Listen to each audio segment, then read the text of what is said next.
La Gran Depresión de 1929 en México. ¿Qué fue la crisis mundial de 1929? La crisis económica de 1929, que duró hasta 1940, se trató de una gran sacudida financiera que partió de Estados Unidos, se expandió por Europa y terminó afectando toda la economía emergente. Propició desempleos masivos, recorte de salarios, quiebre de miles de empresas, pérdida de viviendas, deudas gubernamentales, entre otras consecuencias. Fue producto de las grandes medidas proteccionistas implementadas a nivel mundial, de la fuerte influencia de los Estados Unidos en la economía y la ausencia de cooperación internacional. Contexto social y económico de México desde inicios del siglo XX. México salía de un conflicto civil interno.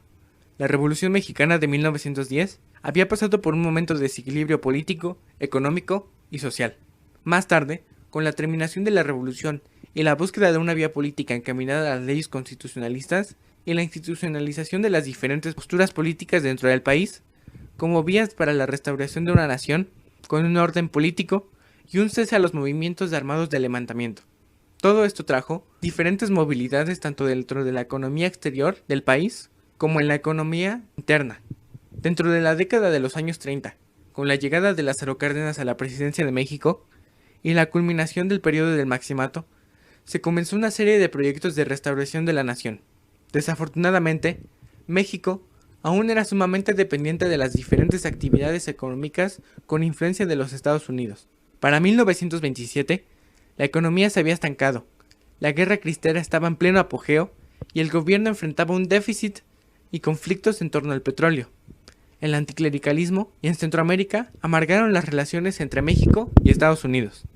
México, todavía bajo los efectos de la crisis política de la sucesión de calles y el asesinato de Obregón en julio de 1928, que contribuyó sin duda a dificultar una salida estable, de lo cual fueron testigos tanto el Maximato como sus tres efímeros presidentes.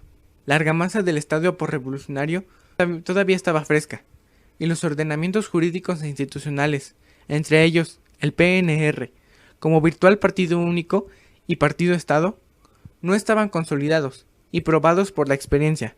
La crisis debilitó aún más a la CROM, ya bajo los ataques de Portés Gil y el Estado después del asesinato de Obregón, y aceleró un desmoronamiento sin que otra central obrera con similar importancia y parecida en relación con el Estado viniera a sustituirla.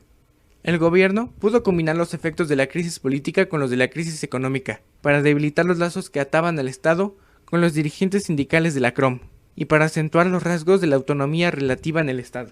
Inicio de la Gran Depresión en México. Para el año de 1929, la población mexicana rondaba entre los 17 millones de habitantes. La mayor parte de la economía se centraba en la Ciudad de México como principal metrópoli financiera en el país. Ante los problemas fiscales, económicos, sociales y políticos dentro del país, junto con la Gran Depresión, propició una gran tasa de desempleos en el país y una baja en los principales ingresos económicos de ese momento, las importaciones. Todos estos problemas y demás generaron una recesión económica y una fuga de capital. México fue afectado con fuerza por su estrecha relación con Estados Unidos entre 1928 y 1932. El valor de las exportaciones se redujo en un 63% más que en Brasil, con un 44%, o Argentina en un 40%. Como medidas en contra de las repercusiones de la crisis de 1929, México, al igual que los demás países del mundo, implementó parte de medidas proteccionistas y a su vez elevaron las tarifas y también buscaban regular la paridad. Para 1930, el 69% de la población económicamente activa trabajaba en la agricultura. La agricultura comercial sufrió con la depresión mundial, pero la agricultura de subsistencia se mantuvo parcialmente aislada de las vicisitudes del ciclo comercial. Los obreros desempleados podían ser absorbidos hasta cierto punto por el sector de subsistencia, regresando a los 70.000 pueblos esparcidos a lo largo del país, donde por falta del sistema de seguridad social del Estado, la ayuda de sus vecinos y familias constituyó la principal fuente de bienestar, en cuanto se refiere al alimento básico. Fueron malos años 1929 y 1930, por lo que se requieren importaciones compensatorias. De esta forma, México, por última vez en su larga historia, el campo mexicano actuó como una esponja para absorber el desempleo y compensar la disminución de la economía industrial urbana. México contaba con dos productos primarios que lograron soportar la depresión bastante mejor que otros, la plata y el petróleo. La plata constituía el producto de mayor exportación de México, Para 1933, México empezó a crecer, Estados Unidos empezó a comprar la plata a México con un incremento de precio. Durante los periodos de Cárdenas se implementaron medidas para estabilizar la situación de la crisis, pero a pesar de esas medidas, durante la expropiación petrolera se dio una fuga grande de capital. La recuperación de México se implementó con un pequeño aumento en las importaciones de petróleo, la búsqueda de mejoras en términos de intercambio, la búsqueda de una más baja dependencia de la economía internacional y con la implementación de un desarrollo hacia adentro. Todas estas políticas evolucionaron en México, creando la época del desarrollo estabilizador y una etapa de industrialización masiva producto de la demanda de la guerra. Conclusiones.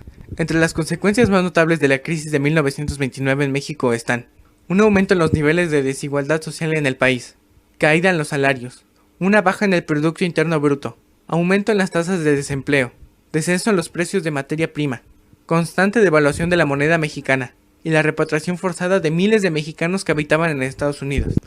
El gobierno posee instrumentos eficaces y legítimos para canalizar útilmente la riqueza acumulada y promover el progreso económico con justicia. Sin embargo, la falta de organización o la opacidad e impunidad sigue deteniendo el crecimiento del desarrollo del país. Incluso hoy en día, en 1929 fue la Gran Depresión, pero hoy en día es el propio gobierno.